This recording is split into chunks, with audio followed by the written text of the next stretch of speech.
অপূর্ব স্বাদের ঝিঙা আর মুগ ডালের এই রেসিপিটা খুবই সিম্পল আর খুব সহজেই আপনিও চাইলে বাড়িতে বানিয়ে নিতে পারবেন। তো চলুন আজকে আমাদের ঝিঙা আর মুগ ডালের রেসিপিটা শুরু করা যাক। প্রথমে ডালটিকে সেদ্ধ করার আগে ডালটাকে শুকনো কড়াইতে ভেজে নিতে হবে। তারপর ফোড়নের জন্য দিয়ে দেব দুটো তেজপাতা, দুটো শুকনো লঙ্কা আর গোটা জিরা।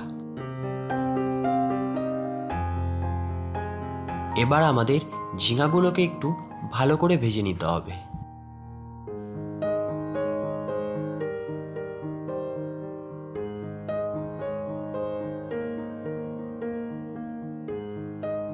এবার দিয়ে দেব অল্প আদা বাটা আর জিরা বাটা।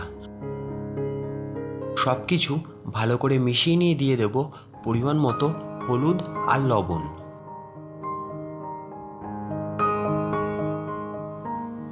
ঝিঙাটা ভালো মতো ভাজা হলে এবার আমাদের সেদ্ধ করে রাখা ডালটাকে দিয়ে দিতে হবে।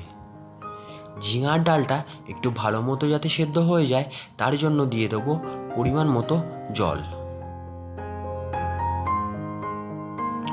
জলটা দেওয়ার পর ঝিঙার ডালটাকে ভালো মতো ফুটিয়ে নিতে হবে।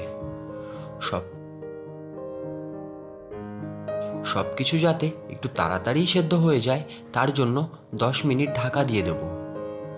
এবার সামান্য চিনি আর গরম মশলা দিয়ে নামিয়ে নেব। একবার বাড়িতে এভাবে অবশ্যই ট্রাই করে দেখুন আর অবশ্যই কমেন্ট করে জানাবেন কেমন লাগলো আজকে আমাদের এই রেসিপিটা। আজকের ভিডিওটা এই পর্যন্ত।